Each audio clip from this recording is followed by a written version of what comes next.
В Соединенных Штатах таки сделали тайное явным. Опубликовали огромную пачку документов Джеффри Эпштейна, известного финансиста-педофила, скандал вокруг которого горячо обсуждают уже много лет.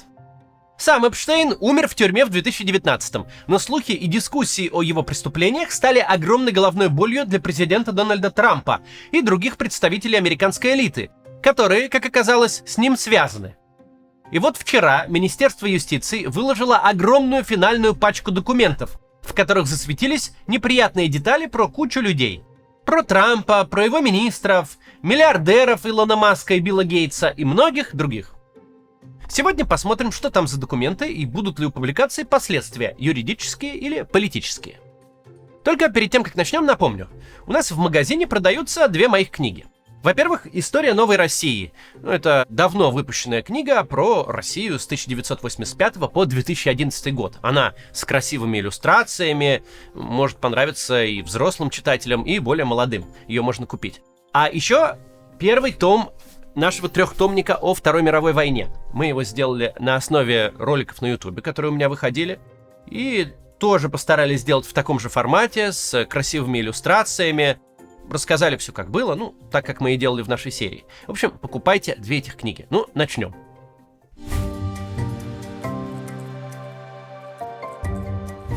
Итак, что ж там за документы? Речь о файлах Эпштейна, которые американское министерство юстиции обязалось опубликовать, потому что американская публика ими жутко интересуется. Обязалось, конечно, не само. Федералы сами никогда не станут всем все показывать, они свою гостайну очень любят. Но в прошлом году Конгресс сквозь слезы и метание грязью принял закон о публикации, так что деваться некуда. Файлами, если что, называют вообще все документы, которые расследователи собрали в связи с делом Эпштейна. Вчера вместе с публикацией Минюст заявил, что миссию свою выполнил, выложил реально все, больше документов нет. Пожалуйста, изучайте, смотрите, копайтесь и больше нас не трогайте. Наши полномочия все. Файлов много. 3 миллиона. Поэтому репортеры все еще продолжают в них рыться. Вопреки заявленному, часть файлов Минюст удержал, а еще часть отредактировал, потому что в них содержатся личные данные жертв Эпштейна и их фото, которые фактически детское порно. Опубликованы переписки Эпштейна с самыми разными людьми, переписки его осужденной партнерши и сообщницы Гиллейн Максвелл, а также материалы самих федеральных агентств, которые вели это расследование. Упоминается ли в этом огромном архиве Дональд Трамп? Да, но ситуация мутная. Главное, что про него нашли, не переписки, а составленный ФБР документ. В нем агенты скомпоновали в одном месте все обращения и сообщения, в которых Трампа обвиняют в связанных с Эпштейном преступлениях. Документ датирован августом 2025-го, то есть он относительно свежий. Получается, ФБР всю эту информацию компилировала уже когда Трамп стал президентом во второй раз. Кто и когда сказал сделать такой документ, неизвестно, но принадлежит он Нью-Йоркскому офису ФБР, который борется с торговлей людьми и насилием над детьми. Может быть, это просто инициативность на местах, но документ, однако, есть. Среди прочего, там, в документе, есть обвинение в том, что Трамп лично платил за секс с 14-летними девочками, а также вместе с Эпштейном устраивал вечеринки с несовершеннолетними девушками, где тех заставляли заниматься с мужчинами сексом. Происходило это 30 лет назад, в 90-х. Тогда Трамп с Эпштейном действительно дружили, что уже было неоднократно установлено. С этими обвинениями есть проблема. Это просто обвинения. С некоторыми из них ФБР работало. В документах указано, что агенты проводили допросы в связи с тем, что им сообщили. Другие обвинения посчитали ненастоящими и отправили в архив. Сам Минюст, комментируя публикацию документов, сразу сказал: «Публикуем все подряд, правдивость не гарантируем». Но документы настоящие, и они доказывают, что у ФБР был список обвинений Трампа в насилии, и что с этим списком работали. Еще интересная подробность. Сразу после публикации конкретно этот документ с обвинениями Трампа с сервера удалили, потом восстановили. Но журналисты успели скачать изначальную версию и выяснили, что от перезагруженной она не отличается.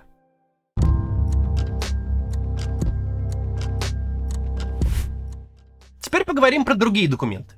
Фишка скандала с Эпштейном в том, что общалась с ним куча людей, но каждый яростно открещивается, что с этим Эпштейном вообще контактировал.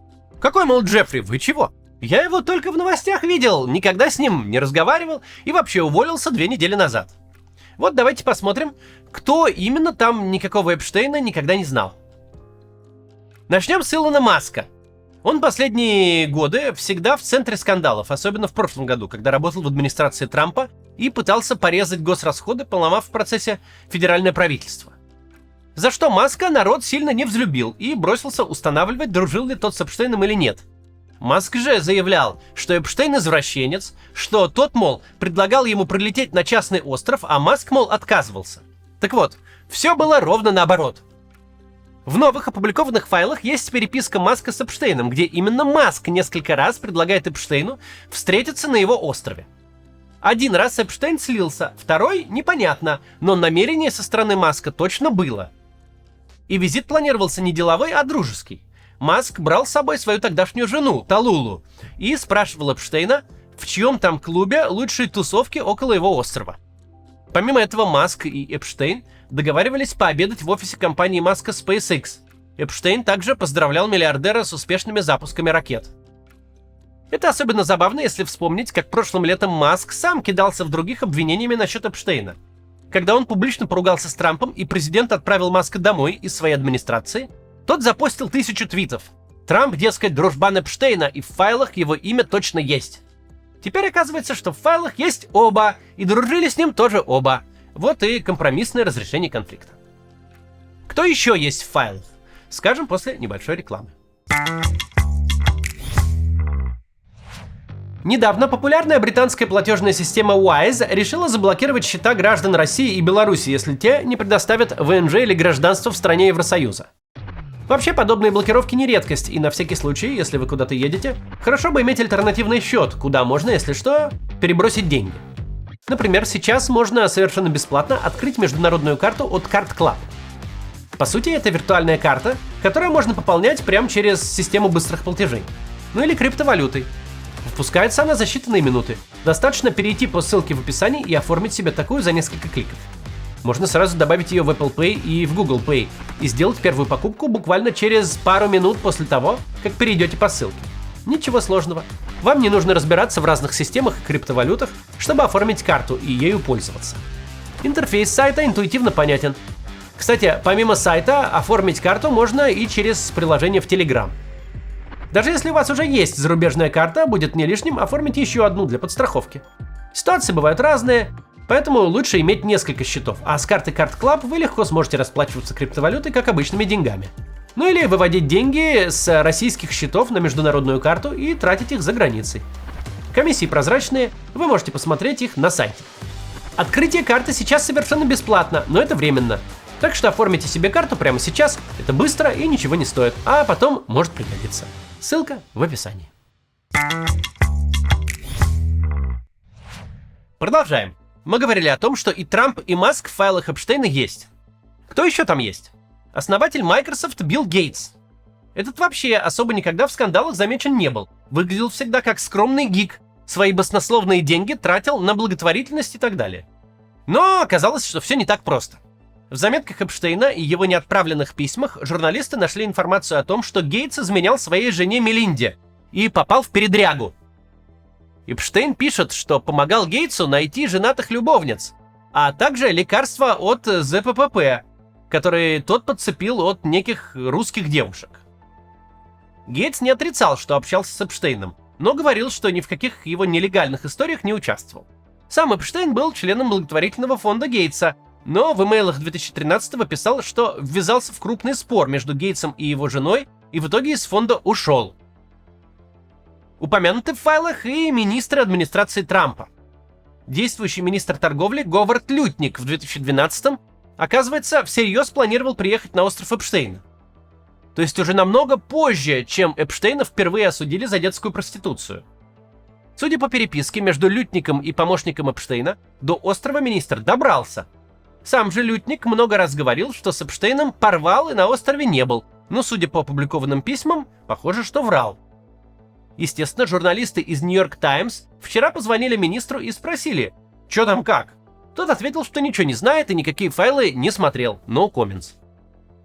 Еще в файлах появился прям неожиданный персонаж, знакомый разве что седым ветеранам российской политики. Была такая девушка по имени Маша Дрокова. В древние времена она работала в движении «Наши». Это был молодежный народный фронт времен раннего путинизма. Особую известность она получила за то, что приехала на форум Селигер и там поцеловала Владимира Путина. Через несколько лет Дрокова, как это обычно бывает, уехала в Америку, переобулась в просвещенную центристку и нашла нормальную работу. Как выяснилось из предыдущих опубликованных еще в ноябре файлов, частью этой работы было как раз заниматься пиаром для Джеффри Эпштейна. Новые упоминания Дроковой быстренько нашли вчера и в свежем архиве тоже. Упоминается она там аж 1642 раза. И последняя переписка с Эпштейном у нее была в июне 2019 года, буквально за пару месяцев до его ареста и смерти. Какой-то глубокой новостной ценности в этой информации нет. Просто поразительные масштабы скандала. В драме на другой стороне планеты оказывается замешана девушка из движения, которая боролась против российских либералов 15 лет назад. Прямо сейчас в файлах продолжают копаться, и если там замешан еще кто-то из интересных личностей, мы узнаем в ближайшие дни. Ну а пока поговорим о главном. Что вся эта публикация вообще значит, и какие будут последствия для тех, кто там упомянут. Итак, все файлы теперь опубликованы, по крайней мере, так утверждает Минюст. Информации там навалом, далеко не вся подтвержденная, но работать есть с чем. Соответственно, вопрос, а какие будут последствия, собственно? Все-таки скандал неимоверный, необходимы посадки или еще что-нибудь, наверное. А вот такой скандал, пусть громкий, но никаких посадок. Да, Билл Гейтс и Илон Маск с Эпштейном дружили и общались, причем спустя много лет после того, как стало известно обо всех грехах последнего. Но никаких доказательств, что они участвовали в проституции вместе с Эпштейном, нет. В этом-то и соль. Половина американской элиты с Эпштейном тусила, и выводы напрашиваются очевидные, но доказательств нет. Поэтому максимум, что пока грозит Гейтсу и Маску, широкое общественное осуждение. Причем тому же Маску уже в принципе бояться нечего. Его рейтинги и так жуткие, все его разлюбили. А те, кто не разлюбил, в своих убеждениях тверды, и такая мелочь, как файлы Эпштейна, на них не повлияет. Вот с Гейтсом более неожиданно. У него все-таки была репутация миллиардера приличного, широкой души и так далее. Однако ж вот, на тебе. А что насчет Трампа? По идее, скандал бурлит уже много лет, именно потому, что публика ждет каких-то деталей про участие Трампа в преступлениях Эпштейна. За соучастие в них осудили всего одного человека, ту самую его главную сообщницу Гhislaine Максвелл, которая сейчас коротает срок в тюрьме. Осудили бы и Эпштейна, но он предварительно решил вопрос радикальным методом. Но с остальными-то что? Трамп на остров летал и во всем участвовал, вероятно. Не надо ли его как-то судить, что ли? Но, похоже, ничего такого не будет. Во-первых, как я уже сказал, в новой пачке документов каких-то окончательных и бесповоротных доказательств вины Трампа в педофилии и изнасилованиях нету. Есть список обвинений, с которым работала ФБР. Но и все. Дружба Трампа с Эпштейном факт вполне ясный, и любой другой политик уже давно ушел бы в отставку из-за скандала и забился бы в домик в какой-нибудь тайге. Но Трамп не такой. В этом смысле его можно сравнить с президентом Ричардом Никсоном, чей срок окончился из-за скандала с Уотергейтом, когда республиканцы установили прослушку в штабе Демпартии. Тогда скандал тоже развивался несколько лет, но Никсон упорно держался в кресле. Сломал его только так называемый «дымящийся пистолет», аудиозапись, на которой Никсон прямым текстом говорит: «Да-да, взламывайте штаб демократов, молодцы, продолжайте в том же духе». Только после этого рейтинг Никсона рухнул в ноль, и тот ушел с поста президента. Так вот, в случае с Трампом, судя по всему, никакого дымящегося пистолета нет, поэтому и поводов для уголовного преследования тоже нет, и в отставку ему уходить незачем. Более того, похоже, что пока Трамп президент, никаких дел против него заводить вообще никто не будет. Напомню, до выборов 24-го против Трампа существовали аж 4 уголовных дела, но когда он все-таки избрался, дела постепенно свернули, и теперь ему ничего не угрожает. Такова политика Минюста, выполняющего в США прокурорские функции. К тому же Трамп в этот его срок имеет такой, скажем, стиль руководства, что в его собственной администрации против него никто не пойдет, иначе Трамп их просто возьмет и уволит. Так что пока Трамп президент, сложно представить, что кто-то откроет против него дело, а президентом ему быть еще без малого 3 года. Есть еще и политический способ наказания – импичмент через Конгресс, который, по идее, можно объявить за что угодно. В Конституции очень обтекаемые формулировки. Можно и просто за участие в скандале Эпштейна. Никто Конгрессу этого не запретит. Ну и здесь у Трампа имеется защитная аура. 2 предыдущих импичмента против него провалились. Второй за попытку перевернуть выборы в 2020-м был ближе к успеху. За проголосовали больше половины сенаторов, но нужно было 2/3. Кто и зачем сейчас будет начинать новый импичмент, непонятно. У республиканцев, которые в основном подконтрольны Трампу, все еще большинство в обеих палатах Конгресса. Ну и зачем им дуть против ветра? Демократы же, скорее всего, вернут себе палату представителей на промежуточных выборах. Но до этого еще год, который в американской политике идет сегодня как за 10. В общем, Конгресс действовать не будет. Остается лишь суд общественности. Тут и очередная публикация файлов Эпштейна, и документы от ФБР с пусть неподтвержденными, но все-таки обвинениями. У Трампа рейтинг сейчас и без того падает. Что как бы нормально для президентов на 2-й год срока. Но у Трампа по всем фронтам все не слава богу. Его геополитическая ругань с союзниками начинает американцев раздражать. Раздражает и операция его иммиграционной полиции, которая за последний месяц уже убила 2 людей в Миннеаполисе. Дерется с протестующими эта полиция и вообще повергла город в хаос, чтобы хватать каких-то там старушек-мигрантов и отправлять на депортацию. Очередной виток скандала с Эпштейном тут совсем ему не на руку. Трампу, а точнее его республиканской партии, в этом году предстоят промежуточные выборы. Надо будет удерживать Конгресс. Шансы на это мизерные. Рейтинги и у Трампа, и у партии в падении. Экономику они не спасли, зато понаделали шуму. Гренландия, мигранты, теперь вот снова Эпштейн. Никаких реальных личных последствий для Трампа, по всей видимости, от новых публикаций не будет. Зато они еще больше свяжут его как политика с хаосом, постоянными скандалами и потрясениями. Избиратели такое не любят и не любили никогда. Поэтому Трампу придется заплатить за это все политическую цену. Такие новости из Америки. До завтра.